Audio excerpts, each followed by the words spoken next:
சரி, இன்னொரு நபர் யார்? இதோ என்னை இவ்வளவு சிறப்புகளாக அறிமுகப்படுத்தினாங்கல்ல. இன்னைக்கு நான் வரசி நிறைய பட்டங்கள் அது ஏதோ ரொம்ப விரும்புறதில்லை, அதனால் ஒன்னோட நிறுத்திட்டேன். இன்னைக்கு வெளிநாடுகளுக்கு போகிற, டிவியில் பேசுகிற, இத்தனை சிறப்புக்கும் உரியவளாக நான் இங்கே நிற்கிறேன் அப்படின்னா அந்த வகுப்பறையில் நான் கற்றதால் தான் இன்னைக்கு இந்த பேரும் புகழையும் பெற்று உங்கள் முன்னால் நான் நின்று கொண்டு இருக்கிறேன். நான் ஒரு ஏழை விவசாயிக்கு தான் மகளா பிறந்தேன். அன்னைக்கெல்லாம் ஒன்றும் படிப்புக்கு செலவு கிடையாது. ஆனால் படிக்க வைக்க எங்கள் குடும்பத்தில் முடியாது, அவ்வளவு வறுமை. எல்லாமே கூலி வேலைக்கு போனாதான் படிக்க முடியும் அப்படிங்கிற ஒரு சூழல் உள்ள குடும்பத்தில் தான் நான் பிறந்தேன். எப்படியோ தப்பி தவறி என்னை படிக்க வச்சுட்டாங்க. 9ஆம் வகுப்பு வந்துட்டேன். எங்கள் சமூகத்தில் அன்னைக்கெல்லாம் பெண்கள் பெரிய மனுஷி ஆயிட்டா அவ்வளவுதான், அதுக்கு மேலே வெளியில் போகக்கூடாது, படிப்பு கிடையாது, தொடராது. எங்கேயோ தெக்க வடக்க பார்த்து ஒரு இழிச்ச வாயனா பார்த்து கட்டி வச்சிருவாங்க. இல்லை நல்லவனாவும் அமையலாம், ஏன்னா எனக்கு வாச்சதை நான் சொல்ல முடியும். நல்லவர்களும் அமையலாம், எங்கேயோ பார்த்து கல்யாணம் பண்ணிடுவாங்க. இப்போ நான் 9ஆவது படிக்கையில் பெரிய மனுஷி ஆயிட்டேன். எங்கள் அம்மா சொல்லிட்டாங்க, போதும் படிப்பு நிறுத்துங்க. எங்கப்பா இல்லைம்மா ஒருத்தையாவது படிக்கட்டுமா.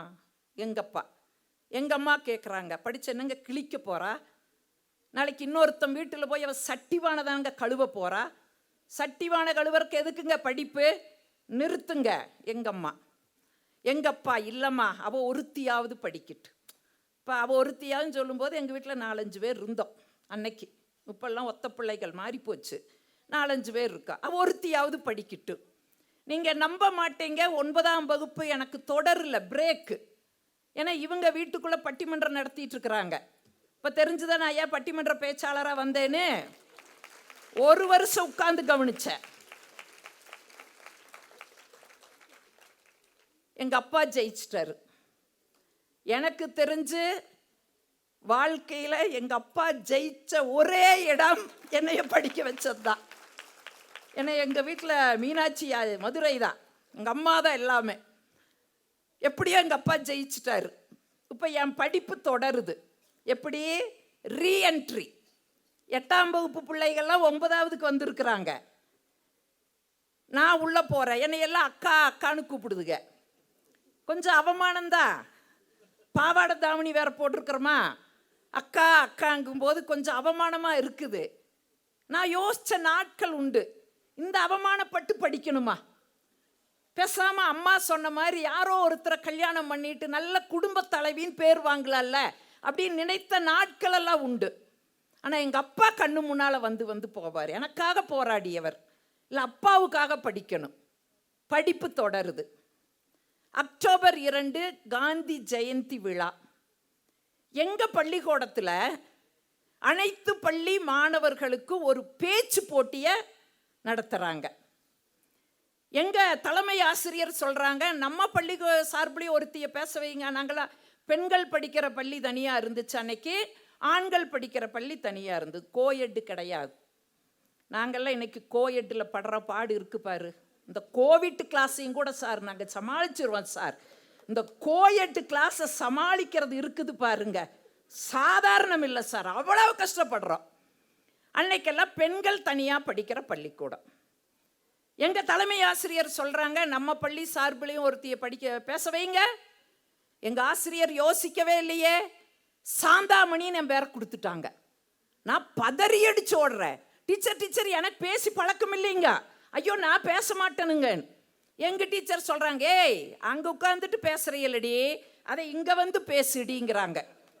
அங்கே உட்காந்துட்டு பேசுறது ஈஸி, இங்கே வந்து பேசுறது கஷ்டம் இல்லையா? இப்போ மாறி போச்சு இல்லை, இங்கே நின்றுட்டு பேசுறது ஈஸி, உட்காந்து கேட்கறது கஷ்டம். இப்போ அந்த கஷ்டமான வேலையைத்தான் செஞ்சுக்கிட்டு இருக்கிறீங்க. ஏன்னா கால மாற்றம். இன்னைக்கு ஒரு கணக்கெடுப்பு சொல்லுது, 8 நிமிஷத்துக்கு மேலே ஒருத்தரால் உட்கார்ந்து கேட்க முடியாது அப்படின்னு ஒரு புள்ளி விவரம் சொல்லுது. அதனால் அங்கே உட்காந்துக்கிட்டு பேச முடியும், இங்கே பேசுறது என் காலத்தில் கஷ்டம். எங்கள் டீச்சர் சொல்கிறாங்க, சரி அடுத்து என்ன சொல்லி தப்பிக்கலாம், திரும்ப ஓடுறேன். டீச்சர் எழுதி கொடுக்குறக்கு ஆள் இல்லைங்க டீச்சர், எங்கள் அப்பனா தான் படிக்கலைங்க டீச்சர், எனக்கு எழுதி கொடுக்க ஆள் இல்லை டீச்சர். இன்னைக்கு அப்படி சொல்ல முடியாது. கூகுள் அக்கான்னு ஒரு அக்கா இருக்குது இல்லையா, என்ன வேணும் அள்ளி அள்ளி கொடுக்கும்.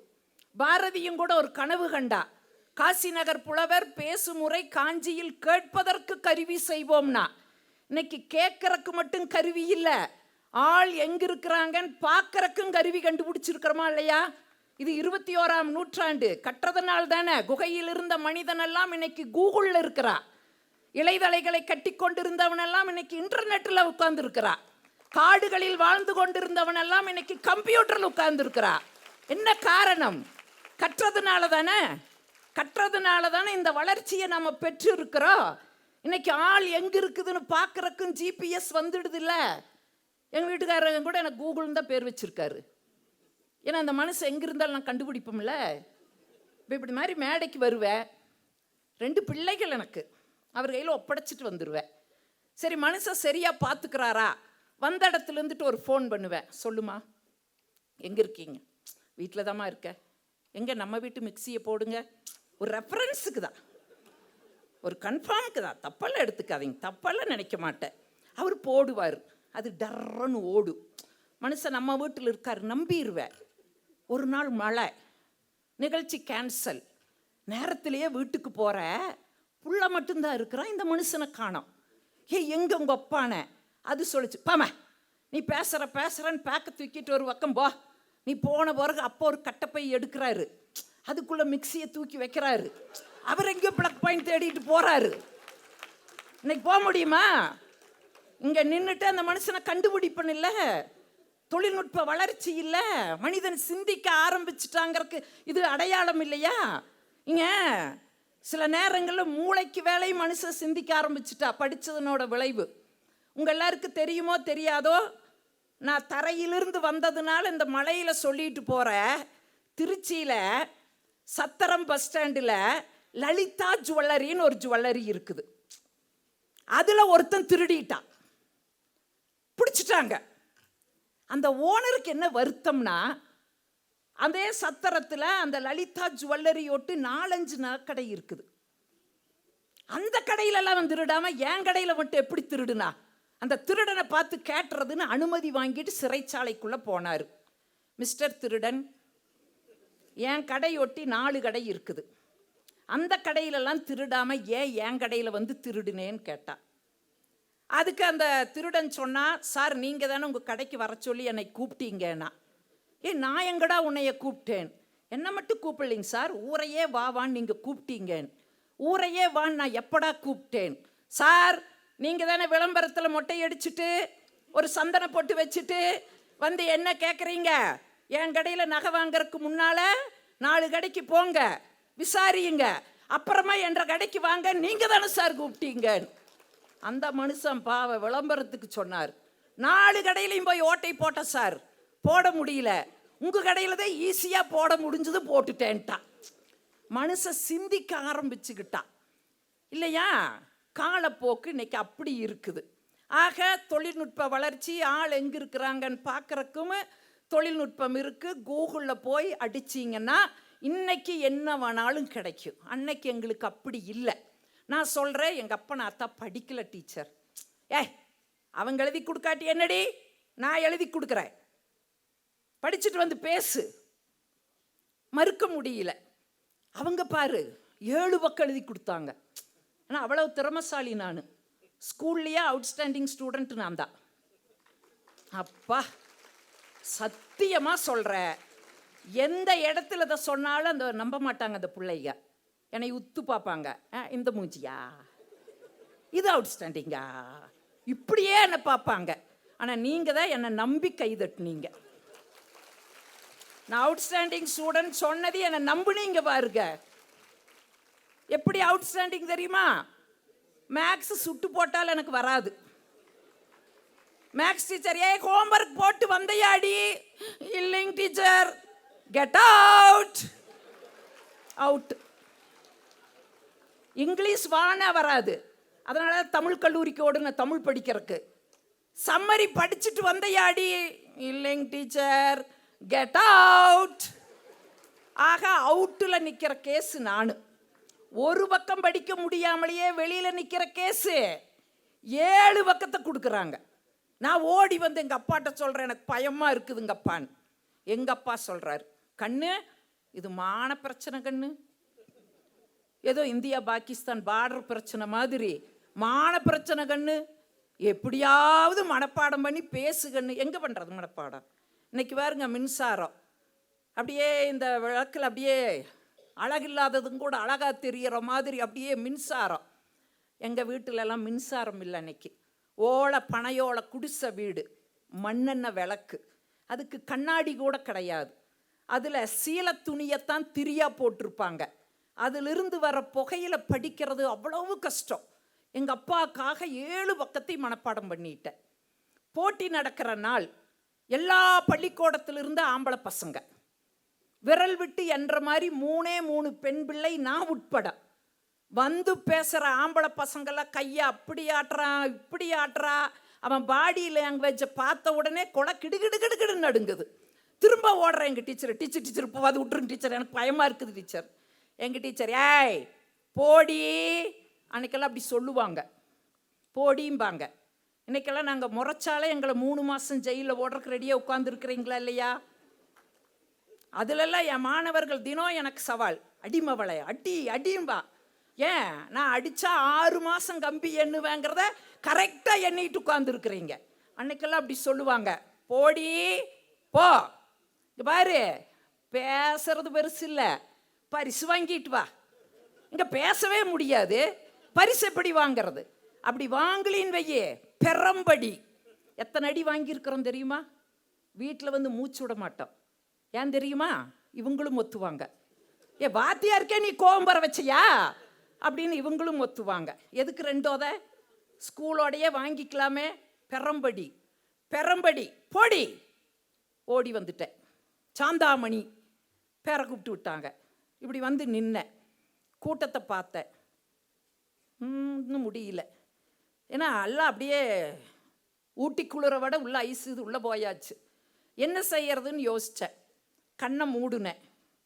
எதையெல்லாம் மனப்பாடம் பண்ணிட்டு வந்தனோ அதையெல்லாம் கட கட கட கட கட கடன்னு சொல்லிட்டு வந்தேன். சொல்லிட்டு வரும்பொழுது ஒரு வார்த்தை சொன்னேன், இப்படியெல்லாம் நமக்காக அரும் பாடுபட்டு சுதந்திரத்தை வாங்கி கொடுத்த காந்தியடிகளை கோச்சோ என்பவன் சுட்டு கொன்றான் அப்படின்னு சொன்னேன். படக்குன்னு கண்ணை முழிச்சிட்டேன்.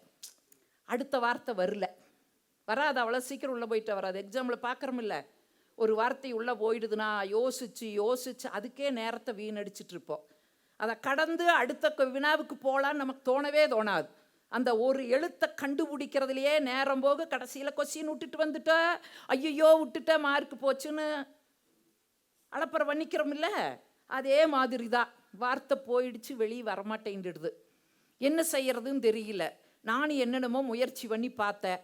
கடைசியில் பெண்களுக்கு எப்பவுமே ஒரு ஆயுதம் கையில் இருக்குமில்ல, அவர் சொன்னார்ல புத்தகம் ஆயுதம்னு, அது மாதிரி பெண்களுக்கும் ஒரு ஆயுதம் இருக்குது கையில். என்ன ஆயுதம்? அடாடாடா அழுகை. அழுகை. மேடையிலேயே அழுக ஆரம்பிச்சிட்டேன். அந்த நடுவர்கள் பார்த்துட்டு வா வா வந்து உட்கார்ந்துட்டேன். ஒரு முடிவு பண்ணிட்டேன், பரிசு கிடையாது, ஆனால் பெரம்படியிலும் தப்ப முடியாது, கட்டாய அடி உண்டு. அன்னைக்கெல்லாம் நாங்கள் ஒரு தொழில்நுட்பம் வச்சுருந்தோம், யாருக்கும் தெரியாது. இன்னைக்கு தான் ரகசியமாக உங்களை மைக்கு போட்டு ரகசியத்தை சொல்கிறேன். எங்கள் ஆசிரியருக்கே தெரியாது. ஒரு டெக்னாலஜி நாங்கள் வச்சுருந்தோம் அடி வாங்கிறதுக்கு. நல்லா தலைக்கு மாரியாத்தாளுக்கு எண்ணெய் காப்பு எடுக்கிற மாதிரி எண்ணெய் பூசிட்டு போயிடுவோம், கையில் தேய்ச்சிக்குவோம். இன்றைக்கெல்லாம் பார்க்குற கல்லூரியில் ஒரு புள்ள தலையில் எண்ணெய் கிடையாது, ஃப்ரீ ஹேர். நான் கேட்பேன், ஏங்கன்னு இதுக்கு ஒரு கிளிப்பு மாட்டிட்டு வரலாம்லன்னு. அது என்னை பார்த்து சொல்லு, மேடம் நீங்கள் தானே தினம் சொல்கிறீங்க லேட்டாக வந்தால் பின்னுவேன் பின்னுங்க மேடம் அப்படின்னு தலை கொடுத்துட்டு நிற்கிது. இதையும் நாங்கள் 1 நூற்றாண்டில் தான் இதையெல்லாம் பார்த்துட்ருக்குறோம். எண்ணெயை பூசிக்கிறது, கையில் நல்லா தேய்ச்சிக்குவோம், பத்திலினா பக்கத்தில் இருக்கிற தலையிலையும் தேய்ச்சிக்குவோம். பெரம்பு படு ஆனால் படாது, வலிக்கோ ஆனால் வலிக்காது. இதெல்லாம் எங்களுடைய தொழில்நுட்பம். நல்லா தலையில் எண்ணெயை தேய்ச்சிட்டு பக்கத்தில் இருக்கிற தோழி தலையிலையும் எண்ணெயை தேய்ச்சிட்டு நான் அடி வாங்கறதுக்கு தயாராக உட்கார்ந்துருக்கிறேன். பரிசு அறிவிக்கிறாங்க. 3ஆம் பரிசு ஒரு ஆண்மகன், 2ஆம் பரிசு ஒரு ஆண்மகன், முதல் பரிசு சாந்தாமணி. அப்பா, நான் தான் நம்பிட்டீங்க. நான் நம்புல. காண்பது கனவா நனவா, கையை கிள்ளி பார்க்குறேன். இல்லை, நனவுல தான் இருக்கிறோம், வலிக்குது. எனக்கு எப்படி பரிசு கொடுத்தாங்க? நான் பேச்சையே நிறைவு செய்யலையே, எப்படி கொடுத்தாங்க? அப்போ பரிசு கொடுக்கறதுக்கு முன்னாடி அந்த நடுவர்கள் வந்து சொல்லுவாங்க, எல்லாருமே நல்லா பேசுனீங்க, ஒரு 1/4 மார்க்கு, 1/2 மார்க்கு, 3/4 மார்க்கில் தான் வெற்றி வாய்ப்பை இழந்தீர்கள். இதை நீங்கள் தோல்வி நினைக்காதீங்க, வெற்றிக்கான முதல் படிக்கட்டு நினச்சிட்டு அடுத்ததை கடந்து நீங்கள் போங்க, ஜெயிக்க முடியும்னு எல்லாம் அப்படி சொல்லிகிட்டே இருந்துட்டு சாந்தாமணிக்கு முதல் பரிசு கொடுத்தோம். ஏன்னா அவங்க பேச்சை நிறைவு செய்யலை, ஆனால் பரிசு கொடுத்தோம். ஏன் கொடுத்தோம்? ஏன் இனி மேடையிலேயே பேசக்கூடாதுன்னா கொடுத்தாங்க. சொல்லிட்டு ஒரு வார்த்தையை சொன்னாங்க பாருங்க, இங்கு வந்து பேசிய அத்துணை பேரும் அறிவுபூர்வமாக பேசினார்கள், சாந்தாமணி மட்டும்தான் உணர்ச்சி பூர்வமாக பேசினார்கள். காந்தியடிகளை கோட்சோ என்பவன் சுட்டு கொன்றான் என்று சொல்லும் பொழுது தாங்க முடியாமல் தேம்பி அழுதார்கள். நான் அதுக்கு அழுத அடுத்த வார்த்தை வரலின்னு அழுத. நான் ஏதோ காந்தியடிகளை சுட்டு கொன்றதுனால அழுதன்னு நினச்சி பரிசை கொடுத்தாங்க. அதுவல்ல கிளைமேக்ஸு. எங்கள் ஆசிரியர்கள் சொன்னாங்க பாரு, பரிசு எப்படி வந்தது அதையெல்லாம் விட்டு விடுறே, உனக்குள்ள ஒரு திறமை இருக்குதுடி, மேடை ஆளுமை இருக்குதுடி, இதை மட்டும் நீ எதிர்காலத்தில் பயன்படுத்திட்டேன்னு வையே, சிறந்த பேச்சாளராக வருவேன்னு சொல்லி அன்னைக்கு அந்த வகுப்பறை ஆசிரியர்கள் போட்ட பிச்சைதான் இன்று 3000 மேடைகளை கடந்து நான் பயணப்பட்டு கொண்டிருக்கிறேன் என்று சொன்னால், இனிமேல் கற்பதனால் என்ன பெற முடியும் அப்படின்னு கேட்டா, கற்றால்தான் நாம் எல்லாவற்றையும் பெற முடியும் அப்படிங்கிறத மட்டும் இந்த நேரத்தில் உங்களுடைய மனசில் பதிவு செஞ்சிட்டீங்கன்னா நம்முடைய வாழ்க்கையின் வெற்றி. என்னுடைய குருநாதர் தான் சொல்லுவார், சுகி சிவம் ஐயா தான் அதை சொல்லுவார். நேற்று சொன்னாரான்னு எனக்கு தெரியாது, சொன்னாலும் நான் திரும்ப அவரோட பேரை சொல்லியே சொல்கிறேன். ஒவ்வொரு மேடையில் அவர் தான் சொல்லுவார், இந்த ஆசிரியர்கள் உருவாக்கக்கூடிய ஆசிரியர்கள் வகுப்பறைகள் எப்படிப்பட்டது? நாம் ஏதோ இந்த ஏட்டுக்கல்வியினால் நம்ம வாழ்க்கையில் ஜெயிக்க முடியும்னு நினைக்கிறோம், கிடையாது. இந்த ஏட்டுக்கல்வியோடு நம்முடைய வாழ்க்கை கல்வியையும் நாம் உணர்ந்து கொண்டாதான் நம்முடைய வாழ்க்கையில் ஜெயிக்க முடியும் அப்படிங்கிறதுக்கு இது ஒரு உதாரணம். இந்த கொரோனா காலத்தில் ஒரு ஆசிரியருக்கு கொரோனா வந்துச்சு. நான் ஏற்கனவே சொன்னேன், இந்த கொரோனா காலத்தில் நாங்கள்லாம் என்ன பாடுபட்டோம் தெரியுமா? கல்லூரியிலேயே ரொம்ப ஸ்ட்ரிக்டான பேராசிரியர் நான் தான். எங்கள் மாணவர்களெல்லாம் செல்ஃபோன் வச்சுருந்தா நான் அனுமதிக்க மாட்டேன், அதை வாங்கி நான் வச்சிருவேன். வருஷ கடைசியில் அவங்க அம்மா அப்பா வர சொல்லு, எங்கிட்ட வாங்க சொல்லு அப்படின்னு வச்சிருவேன். இப்போ இந்த கொரோனா வந்ததில்ல, எல்லா செல்ஃபோனும் என் கையில். வாடா, செல்ஃபோனை வந்து வாங்கிட்டு என் வகுப்புக்குள்ளே வாடா. வேண்டாங்க மேடம், உங்ககிட்டயே இருக்கட்டுங்க மேடம், வருஷ கடைசியிலே எங்கள் அப்பனை அத்தாட்ட கொடுங்க மேடம். இல்லைடா, வாங்கி வகுப்புக்குள்ளே வந்தாத்தான் எனக்கு சம்பளம். அவன் சொல்கிறான், மேடம் நீங்கள் எப்படி கொள்கையில் நிற்கிறீங்களோ அதே மாதிரி நாங்களும் கொள்கையிலேயே இருக்கிறோம், வரமாட்டேங்கிறான். அது கைதட்டிருங்க, நம்ப மாட்டீங்க. 5 மாஸ்க் போட்டேன், சானிடைசர்லேயே குளித்தேன், வாடகைக்கு வண்டியை எடுத்தேன், வீடு வீடாக போய் செல்ஃபோனை கொடுத்துட்டு என் வகுப்புக்குள்ளே வாடான்னு வந்துட்டான். வந்து உட்காந்துட்டு ஒருத்த அடிக்கிறா எனக்கு மெசேஜ், எந்த செல்ஃபோனை வைத்திருந்தால் வகுப்புக்குள் விடமாட்டா என்று சொன்னாயோ அந்த செல்ஃபோன் மூலம்தான் உன்னுடைய வகுப்பை நான் அட்டன் செய்து கொண்டிருக்கிறேன். சாந்தாமணி இஸ் அ பூமராங் அப்படின்னு என்னை பூமரங் ஆக்கி பார்த்துட்டான். கொரோனாவில் நாங்கள் கஷ்டப்பட்டோம். இப்போ இந்த ஆசிரியருக்கு கொரோனா வந்துடுச்சு. ஒரு மாணவன் ஃபோன் பண்ணுனா, டீச்சர் உங்களுக்கு கொரோனான்னு கேள்விப்பட்டோம், சீக்கிரம் குணமாகணும் டீச்சர். அந்த டீச்சர் கேட்டாங்க, எனக்கு கொரோனான்னு எப்படிப்பா உனக்கு தெரியும்? நாங்கள் இன்னும் பள்ளியில் தொடர்போடு இருக்கிறோங்க டீச்சர், அங்கே தான் சொன்னாங்க சீக்கிரம் குணமாகணும். என்னோட ஒரு 4-5 மாணவர்கள் உங்களோடு பேசுகிறாங்க டீச்சர், பேசுங்க. 2வது ஒரு மாணவன் பேசினான், அவனோட பெயர் ராஜ்குமார். அவன் சொன்னான், டீச்சர் என்னை ஞாபகம் இருக்குங்களா? இந்த வருஷம் இந்த செட்டு நான் உங்ககிட்ட படித்தேன் டீச்சர், ஞாபகம் இருக்கான்? டீச்சருக்கு கொஞ்சம் ஞாபகம் வரல. டீச்சர் நல்லா யோசிச்சு பாருங்க, ஸ்கூல்லையே ஃபர்ஸ்ட் அண்ட் பெஸ்ட் நான் தான், ஸ்கூல் ஃபர்ஸ்ட் நான் தான். தினந்தோறும் என்னை பாராட்டுவீங்க, தினந்தோறும் ஏதாவது பரிசு எனக்கு எல்லா டீச்சருக்கும் கொடுத்துட்டே இருப்பீங்க. ஞாபகம் வருதா டீச்சர்? வந்துடுச்சு. ராஜ்குமார் எப்படி இருக்கிற, என்ன செஞ்சுட்டு இருக்கிற கேட்காங்க. இவன் சொல்கிறேன், நான் ஒரு பெரிய கம்பெனியில் மாதம் 3 லட்சம் சம்பாத்தியத்தில் இருக்கிறேன் டீச்சர். உடனே அந்த டீச்சர் வாழ்த்துறாங்க, நல்லா இருக்கணும், நல்லா இருக்கணும், வாழ்க்கையில் இதை விட நீ உயரணும். ஒன்று ஞாபகம் வச்சுக்குங்க, நாங்கள் ரிட்டையர்ட் ஆகும்போதும் கூட எங்களுக்கு இவ்வளவு சம்பளம் வராது. ஆனால் எங்ககிட்ட படித்த பிள்ளைகள் வாழ்க்கையில் இவ்வளவு உயர்வில் இருக்கும்போது பொறாமைப்படாமல் வாழ்த்துகிற ஒரே ஒரு உள்ளம் ஆசிரியர் உள்ளம். வாழ்த்துறாங்க, நல்லாரு நல்லாரு, இதை விட நீ உயர்வுக்கு வரணும். அப்புறம் ஒரு 2-3 பையங்க பேசினாங்க. இப்போ டீச்சர் முதல்ல ஃபோன் பண்ணானல்ல, அவனை கேட்டாங்க, இப்போ நீ பண்ண, உன்னை பற்றி நீ எதுவுமே சொல்லலையேன். அப்போ அந்த பையன் சொன்ன, என்னை பற்றி என்ன டீச்சர் பெருசாக சொல்கிறக்கு இருக்குது, லாஸ்ட் பெஞ்சில் தான் உட்காந்துருப்பேன். லாஸ்ட் பெஞ்சுனாலே நாங்கள் மாப்பிள்ளை பெஞ்சுன்னு வச்சுருக்குறோம். அங்கே ஒன்று எந்திரிச்சாலே வில்லங்கம் எந்திரிக்குதுன்னு அர்த்தம். அதனால் அப்படியே வகுப்பு முடிச்சுட்டு, எனக்கு இந்த அறிஞர் அண்ணாவுடைய அடுக்குமொழி ரொம்ப பிடிக்கும். வகுப்பை மணி அடித்ததை அப்படியே முடிக்க மாட்டேன். அடித்தது மணி, ஓய்ந்தது என் பணியும்ப, கடைசியில் இருந்து ஒரு சத்தம் வரும், விட்டது சனி அப்படின்னு அங்கேருந்து வரும். அதுக்கு நாங்கள் மாப்பிள்ளை பெஞ்சுன்னு வேறு வச்சுருக்குறோம். கடைசி பெஞ்சில் தான் டீச்சர் இருப்பேன். வகுப்புலேயே ரொம்ப உயரமான பையன் நான். ஆனால் அப்பப்போ உயரம்பத்தில் என்னை வேறு பெஞ்சு மேலெல்லாம் ஏற்றி நிறுத்துவீங்க. யாருக்கும் கண்ட்ரோல் ஆக மாட்டேன் டீச்சர். கிளாஸ் விட்டு நிறைய டைம் என்னை வெளியே அனுப்பிச்சிருவீங்க. இன்னும் சில நேரங்களில் நான் பண்ணுற அந்த அடாவடித்தனம் தாங்காமல் எங்கள் அப்பா அம்மாவை வர சொல்லி டிசியும் கொடுத்துருவீங்க டீச்சர். ஞாபகம் வருதான் டீச்சருக்கு படக்குன்னு. எப்பவுமே பாருங்கள், இந்த முதல் மதிப்பெண் வாங்குறவன் எங்களோட நெஞ்சத்தில் இருக்க மாட்டான். எப்பவுமே இந்த லாஸ்ட் பெஞ்சில் இருக்கிறவன் இன்னும் வரைக்கும் எங்களோட மனசில் இருப்பான். ஏன்னா அவன் தான் ஏதாவது ஒரு துறையில் அச்சீவ் பண்ணுவான். இந்த முதல் மார்க் வாங்குறவனால நாளைக்கு IAS IPS ஆகி எங்களை அரெஸ்ட் பண்ணுவா. போராட்டம் பண்ணுனா டீச்சரும் கூட பார்க்க மாட்டேவோ, போராட்டம் பண்ணுறியாம் அவளை அப்படின்னு எங்களை கைது பண்ணி கொண்டு வைப்பா இல்லைங்களா. இவன் தான் ஏதாச்சும் ஒரு அதிகாரியாக வந்திருப்பா, வக்கீலாக வந்திருப்பா, நம்மளை ஜாமீன் அவன் தான் எடுப்பான். இந்த லாஸ்ட் பெஞ்ச். அதனால் எப்பவுமே எங்கள் மனசில் அவன் தான் இருப்பான். அந்த டீச்சருக்கு ஞாபகம் வந்துடுது, நல்லா ஞாபகம் இருக்குது, நல்லா ஞாபகம் இருக்குது, என்ன செய்கிறேன் ஆர்வமாக கேட்டாங்க. அவன் சொன்னான், துபாயில் ஒரு 3000 பேர் வேலை செய்கிற ஒரு நிறுவனத்துக்கு நான் முதலாளியாக இருக்கிறேன் டீச்சர்னா. டீச்சர் அசந்து போயிட்டாங்க. போயிட்டு அடுத்தது சொன்னான் பாருங்க, இந்த 3 லட்சம் சம்பாத்தியம் வாங்குறான் பாருங்க ராஜ்குமார், அவன் என்கிட்ட தான் டீச்சர் வேலை செய்கிறான்னு சொன்னாங்க.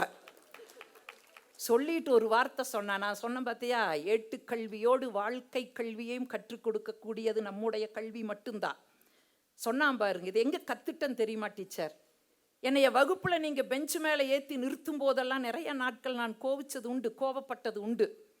ஆனால் என்ன பாடத்தை அந்த வகுப்பறையில் நான் கற்றுட்டேன் தெரியுமா? வாழ்க்கையில் இதை விட உயரணுங்கிற அந்த உயரத்தை நான் வகுப்பறையில் கற்றுட்டேன். என்னை அப்பப்போ வெளியில் கொண்டு போய் நிறுத்துவீங்க. அப்போ நான் என்ன பாடம் கத்தன் தெரியுமா? வெறும் ஏட்டுக்கல்வி வாழ்க்கைக்கு உதவாது, உலகக் கல்வியையும் கற்றுக்கொள்ள வேண்டுங்கிற பாடத்தை நான் வெளியில் நிற்கும் போது கற்றுட்டேன். டிசி கொடுத்துருவீங்க, அப்பா அம்மா வந்து பேச்சுவார்த்தை நடத்துவாங்க. அப்போ நான் எதை கற்றுக்கொண்டேன்னு தெரியுமா? எவ்வளவு சிக்கல் வந்தாலும், எவ்வளவு பிரச்சனை வந்தாலும் பேச்சுவார்த்தை நடத்தினால் ஜெயிக்க முடியுங்கிற பாடத்தை இந்த வகுப்பறைக்குள் நான் கற்றுக்கொண்டேன் டீச்சர் அப்படின்னு சொல்லி, இன்னைக்கு 3000 பேர் வேலை செய்கிற ஒரு நிறுவனத்திற்கு நான் முதலாளியாக இருக்கிறேன் என்று சொன்னால், ஒன்று ஞாபகம் வைத்துக் கொள்ளுங்கள், கற்பது ஒருபொழுதும் வீணாகாது. கற்பது ஒருபொழுதும் வீணாகாது. நம்முடைய வாழ்க்கையில் எங்காவது ஒரு உயரத்தை கொண்டு போய் அது சேர்க்கும். உங்கள் எல்லாருக்கும் ஒரு சந்தேகம் வந்திருக்கணும், ஏன் மாணவர்களை பெற்ற பெற்றோர்களை விட உயர்வாக மதிக்கிறீர் அப்படிங்கிற ஒரு சந்தேகம் வந்திருக்கணும். என்னை 10 மாதம் சுமந்து இந்த மண்ணில் என்னை புறம் தள்ளி எனக்கு சாந்தாமணி என்று பெயர் வைத்தவர்கள் என்னுடைய பெற்றோர்கள். என்னை அறிமுகப்படுத்தும் பொழுது ஆசிரியர் நாகராஜ் அவர்கள் அழகாக சொன்னார், இவர்கள் சுகுணா கலை மற்றும் அறிவியல் கல்லூரியிலே தமிழ் துறையிலே தலைவராக இருக்கிறார் அப்படின்னு சொன்னார். நான் வேலை செய்கின்ற அந்த நிறுவனத்திலே வருகை பதிவேட்டிலே என்னுடைய பெயர் சாந்தாமணி என்றுதான் இருக்கும். ஆனால் வகுப்பறையில் எனக்கு சாந்தாமணி என்ற பெயர் இருக்குமா? என்னுடைய அன்பு மாணவர்களெல்லாம் எனக்கு ஒரு பெயர் வைத்திருப்பார்களா இல்லையா? ஆக பெற்றோர்களுக்கு அடுத்தபடியாக பெயர் வைக்கின்ற பாக்கியம் மாணவ செல்வங்களுக்கு இருப்பதால் என்னை பெற்ற பெற்றோர்களை விட உயர்ந்த மாணவர்கள்னு சொன்னேன். நீங்க கற்பதனால் நாம் என்ன நன்மையை பெற முடியும், எதை பெற்றுவிட முடியும் அப்படின்னு கேட்டா, ஒரு 2 பேருடைய வாழ்க்கையை உங்ககிட்ட நான் பகிர்ந்துக்கிறேன். விடுதலை போராட்டத்திலே எத்தனையோ பேர் புரட்சி செய்து நமக்கு விடுதலையை பெற்று தரும் பொழுது எழுத்தால் புரட்சி செய்தவன் பாரதி. அந்த பாரதி ஒரு வகுப்பறை மாணவன். பாரதி அப்பாவுக்கு பாரதிய கணக்கு படிக்க வைக்கணும்னு ஆசை. கணக்கு வாத்தியார்கிட்ட கொண்டு போய் பாரதியை ஒப்படைச்சிட்டாங்க.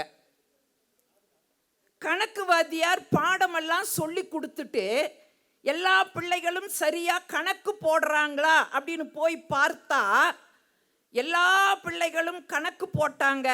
பாரதி மட்டும் கிறுக்கிட்டு இருந்தா. கணக்கு, அது பிணக்கு, அது எனக்கு, ஆமணக்குன்னு எழுதிட்டு இருந்தா.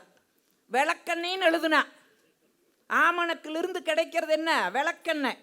சில நேரங்களில் ஏதாவது சொல்லும்போது விளக்கெண்ணெய் விளக்கெண்ணெய் அப்படின்னு சொல்லுவாங்க, பார்த்துருக்கீங்கள? ரொம்ப வள வள கொல கொலான்னு இருக்கு, அவ்வளவு சீக்கிரம் அது வடியாது. ஆமணக்குன்னு எழுதுனா.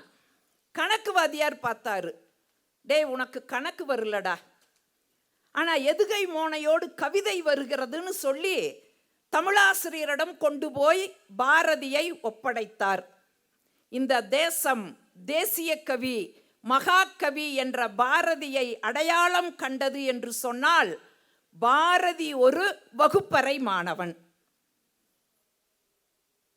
பாரதி ஒரு வகுப்பறை மாணவன் அப்படின்னா கைதட்டணும்னு அர்த்தம். மெய் மறந்துட்டீங்க.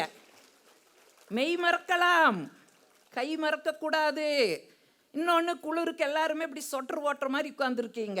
இன்னும் கொஞ்சம் கை தட்டுனீங்கன்னா அப்பப்போ உங்களுக்கு கொஞ்சம் உஷ்ணம் கிடைக்கும்.